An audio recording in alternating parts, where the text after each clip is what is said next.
まっすぐ行った。まっすぐ行ったっすね。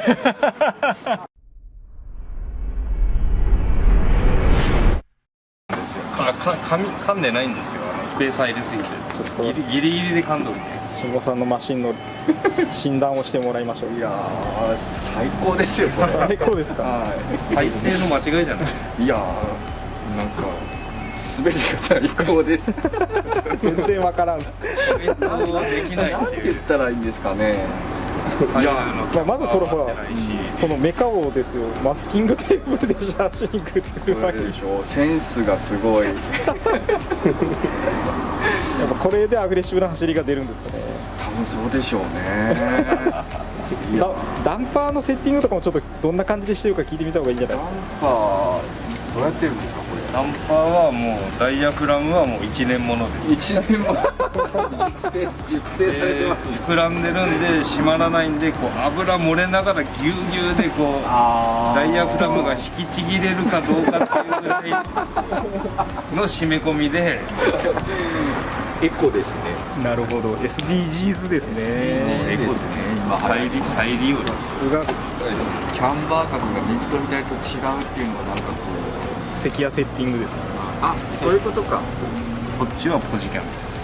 でもその型の分でちょうど一緒ぐらいになるんでしょそれがならないみたいな。う。わこれでも型だいぶありますよ。なんでそんなにフラフラなんですか。お、緩んでるじゃないですか。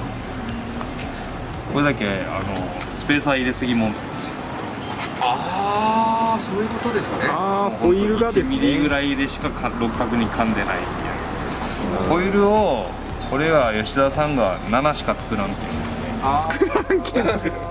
これを10ぐらい作ってくれればなるほど、ピシャリくるんです。なるほどですね。トレンドが広がっておけんですね。でこれをもうスペーサー埋めてしまうとすごい引っ込むけん。はいはいはいはいかっこ悪い。なるほど。あ、じゃあちょっと次それを考えてトレッドを調整できるような足回りにちょっと変更してみましょう。これと変更できる？うん、ちょっと考えてみます。なんかできるんですか？あ、この足を伸ばすってことですか？そうそう、リンケージかなんかにしてですね。そう。泣く泣くスペーサー入れてるんですよ。泣く泣くスペーサー揺れて、型よりも見た目ですね。引っ込むけん。そうですね。でこんぐらいどんぐらいかな。2ミリ厚を2枚ぐらい入れとるけん、2枚ずつぐらい入れとる。1ミリかな。あでもそれぐらいしか噛んでないかもしれないですね。本当ギリギリでしょ。下手したらホルムあ大丈夫。これでもう全てが全貌がさらされたわけですから。やりっぱなしの配線、やりっぱなしのダンパー。いやかっこいい走りができればいい。そうですね。問題はそこです。